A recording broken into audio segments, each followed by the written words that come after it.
Los juegos indies se han vuelto un refugio para todas aquellas personas que buscan experimentar este mundo alejándose del panorama principal, donde la creatividad es dejada de lado por cumplir con los objetivos impuestos por una junta directiva. Afortunadamente, los juegos indies mantienen hasta cierto punto esa pureza que tanto apasiona al jugador nostálgico que añora esos días donde los videojuegos eran más que simples métricas impuestas por gente que en su vida ha probado un videojuego. Por eso, me gustaría empezar a darle más protagonismo en el canal a todos esos títulos indies que me han sorprendido tanto por su valentía al experimentar en su forma de contar historias o bien por su forma de lograr mecánicas entretenidas para el jugador, acompañadas de estilos visuales interesantes, mundos novedosos y personajes carismáticos. Así que sin más preámbulos, empecemos con el video de hoy, donde hablaremos sobre Industria, un indie inspirado en la saga Half-Life.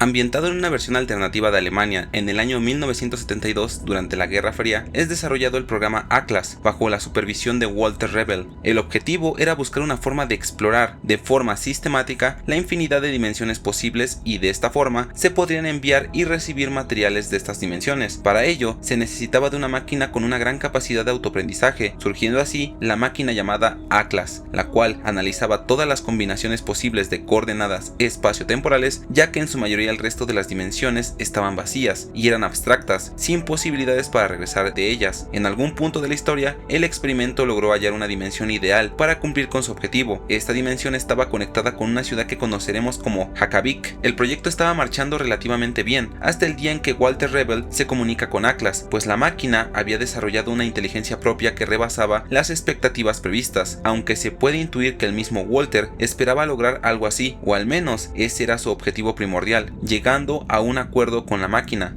Entre los años 1975 y 1989 se lleva a cabo una investigación sobre la transmisión de organismos vivos, pero es detenida temporalmente tras los efectos que esto produjo en una rata que fue utilizada en las pruebas. A partir de este momento y con el objetivo de que entiendas mejor la historia, debes recordar que la ciudad de Hakavik pertenece a la otra dimensión, mientras que la dimensión de origen donde se desarrolló el proyecto Atlas está ubicada en el este de Berlín. Por favor, recuerda bien esto para que no te confundas más adelante.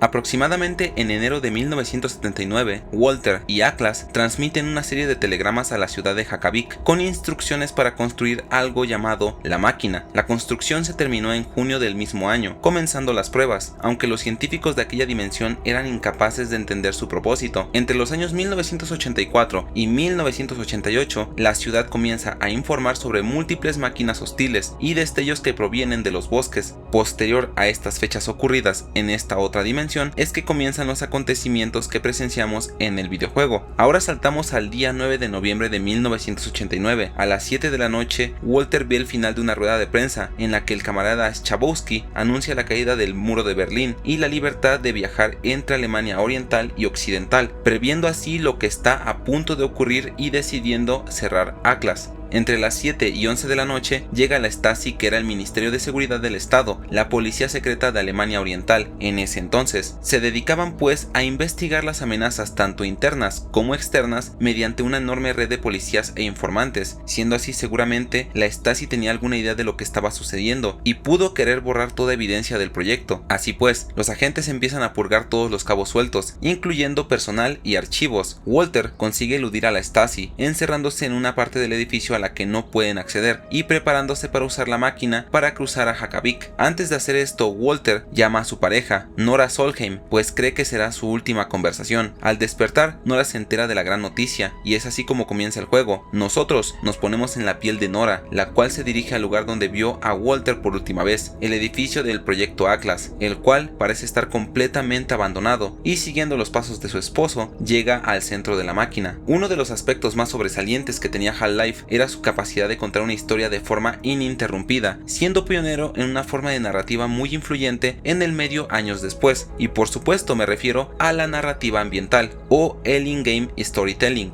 Half-Life contaba su historia completamente dentro del juego, sin recurrir a cinemáticas tradicionales, ya que en lugar de cortar la acción para mostrar escenas pregrabadas, la historia es desarrollada en tiempo real, mientras que nosotros como jugadores podemos seguir teniendo el control total del personaje, algo que hoy en día parece no ser la gran cosa, cosa, pero que sirvió como piedra angular para futuros títulos de los cuales ya hemos hablado en este canal, como lo es BioShock o Metro 2033. Las claves de este enfoque narrativo eran primero la inmersión total, ya que el jugador nunca pierde el control del personaje. Los eventos con guión se desarrollaban en tiempo real, los diálogos y sucesos importantes ocurrían alrededor del jugador, mientras éste exploraba. La narrativa ambiental se refiere a cómo interactuamos con nuestro entorno, objetos, arquitectura, restos, señales, todo lo que hay comunica el contexto y el progreso de la historia. Y por supuesto, no hay ni cortes ni un HUD innecesario, pues todo ocurre desde la perspectiva en primera persona, sin ningún tipo de interrupción. Esos eran algunos de los muchos elementos que hacían tan especial a Half-Life y motivo por el cual tanta gente sigue esperando tan efusivamente una tercera parte. Por favor, dime si te gustaría que hable sobre esta maravillosa saga de videojuegos en otro momento. Industria toma estos elementos narrativos y los utiliza para desarrollar su historia. Es innegable que este título se siente mucho más arcaico que la entrega de Valve, pero esto se debe a que el estudio desarrollador llamado Blake Mill únicamente cuenta con 6 empleados, al menos hoy en día que estoy escribiendo el guión para este video. Por supuesto, eso hace que las limitaciones en algunos aspectos sean notorias. Aún así, relucen muchos otros aspectos en el videojuego, como la historia, el apartado gráfico y artístico, la banda sonora y por supuesto la atención al detalle en muchos momentos puntuales. De hecho, creo que las limitaciones jugaron a favor de este título. Es un juego bastante corto en cuanto a duración, puede ser completado en aproximadamente 3 o 4 horas, y eso sin ir con demasiada prisa, pues yo estuve explorando varios de los escenarios para poder encontrar notas, documentos y más información que me explicara el lore del videojuego, que por cierto, debo agradecer a una publicación de Steam que se dedicó explícitamente a subir y explicar muchos de estos documentos dispersos durante la aventura, ya que fue de mucha utilidad a la hora de armar este video. Una vez que Nora logra llegar hasta su objetivo, activa la máquina y acto seguido empieza una secuencia que la envía a la ciudad de Hakavik, con lo cual ahora conocemos el objetivo de Walter al enviar los telegramas de la máquina a la otra dimensión. El 8 de noviembre de 1989 fue el día en que Walter llegó a esa misma ciudad, es decir, un día antes de la fecha en su dimensión de origen. Eso nos muestra que o bien el flujo del tiempo transcurre de manera diferente en la otra dimensión, o la máquina tiene fallos que provocan un desfase al realizar la conexión entre ambas dimensiones. Cualquiera de estas dos explicaciones aclararían la razón por la cual cuando Nora llega a la ciudad, esta se encuentra en ruinas. Explorar la ciudad destruida es inevitablemente familiar a lo que vemos en la metrópolis gobernada por el Combine. Múltiples máquinas desconocidas se encuentran dispersas por la ciudad, limitando la movilidad por la misma. Además, seremos atacados por máquinas misteriosas que no descansarán hasta acabar con nosotros. Creo que un detalle que me gusta es cómo ir descubriendo nuevos lugares nos ayuda a entender mejor qué pasó en aquel sitio, sumado obviamente a los múltiples documentos que nos encontramos y que nos ayudan a unir las piezas de la historia, pues es parte de la experiencia en este videojuego, porque la atmósfera hace que el jugador esté genuinamente interesado en el lore que oculta aquella ciudad desconocida. El 5 de enero de 1991, Walter se unió a las elecciones para ser rey de Hakavik. Su candidatura vino acompañada de una propuesta en la cual prometía revolucionar la industria con la energía silenciosa. Para junio del mismo año, Walter se había convertido en el regente de la ciudad e implementó su energía silenciosa. Aún así, había partes de la política de la ciudad que no confiaban en él, por lo que comenzaron a desarrollar medidas para protegerse de Atlas, pues aquella máquina presentaba comportamientos hostiles. Otro hecho interesante fue que Walter cambió su apellido al llegar a esa dimensión, por lo que lo conoceremos como Rosendal.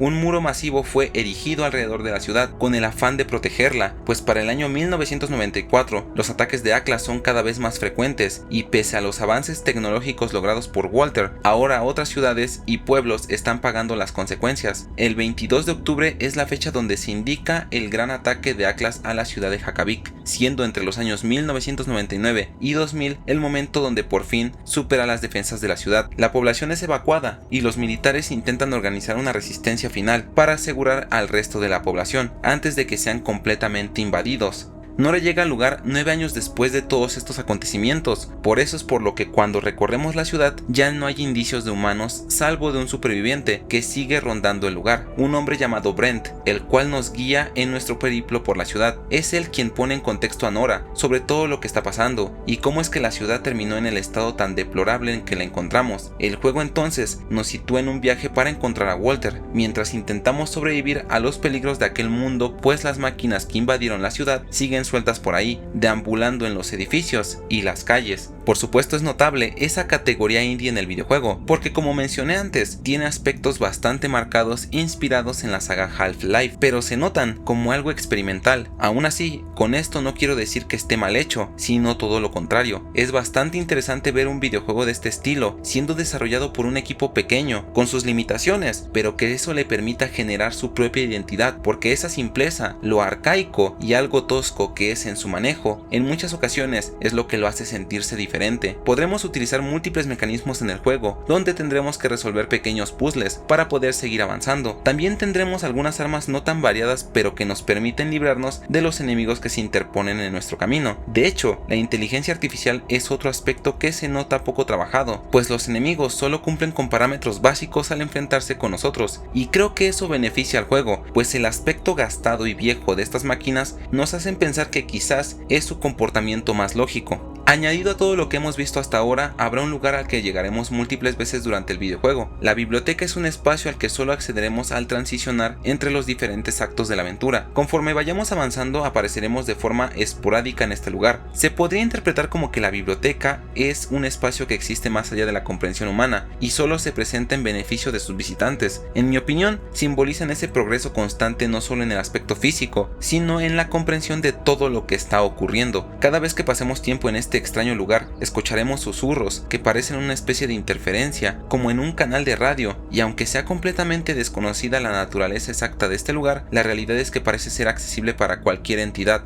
Y no solo eso, pues habrán habitantes que conoceremos como los bibliotecarios, unas entidades que parecen encontrarse en un estado de suspensión y que pueden observar el mundo exterior, aunque al parecer no interfieren con él. De hecho, es común apreciar estos seres múltiples veces a lo largo de la aventura, algo que resulta especialmente perturbador debido a su diseño y tamaño, además de cómo se dibujan en el paisaje de la ciudad abandonada. Uniendo múltiples opiniones de foros, videos y comentarios de gente, puedo concluir que quizá la biblioteca, así como todo lo que hay en ella, busquen guiar a Nora. Las voces o ecos intentan esclarecer la relación que existe entre Walter y Hakavik. Los bibliotecarios quizás emiten esas voces casi inaudibles que somos capaces de apreciar, e incluso en nuestros pasos por este extraño lugar podemos presenciar funciones de teatro que intentan darnos un contexto sobre todo lo que pasó con Walter, sobre cómo fue que aquel mundo terminó de esa manera gracias a los planes de este hombre y Atlas. Algo que me parece extraño y emotivo es cómo las figuras gigantes de los bibliotecarios se manifiestan en momentos puntuales donde Nora está experimentando algo de suma importancia, como cuando entramos al ayuntamiento en el que Walter solía estar, cuando el tren llega a las puertas y Brent explica parte de los acontecimientos, siendo la última vez que vemos a estos seres justo cuando llegamos a la casa de Brent y conocemos un poco más sobre aquel hombre que nos ha guiado y ayudado tanto a pesar de no saber quiénes somos. Un acto desinteresado que sin lugar a dudas salvó la vida de nuestra protagonista e hizo mucho más llevadero su paso por aquel inhóspito lugar.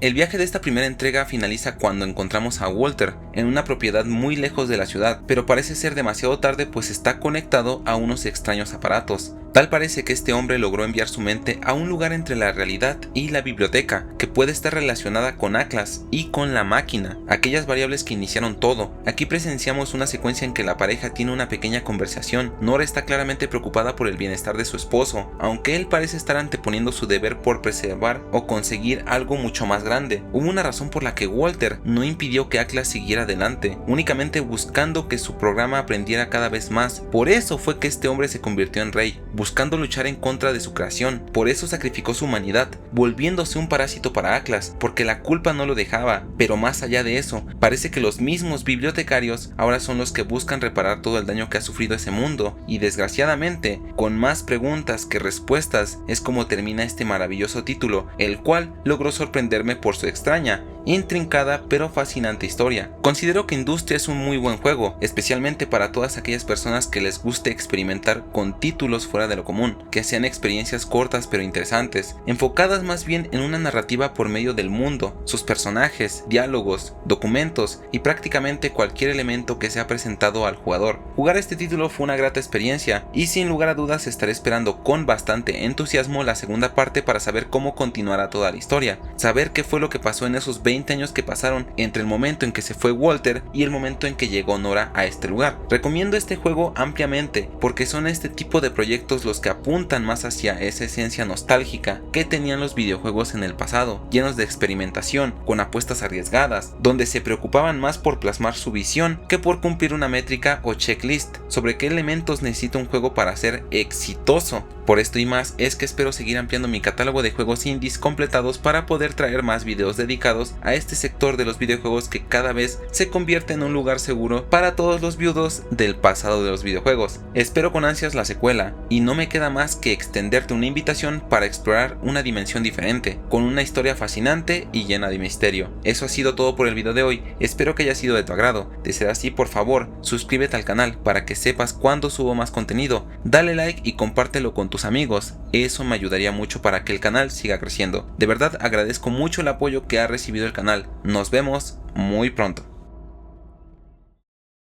Tylko jedno w głowie mam, koksu 5 gram, odlecieć sam w krainę zapomnienia. Powiem i mam, kiedy ty skończysz.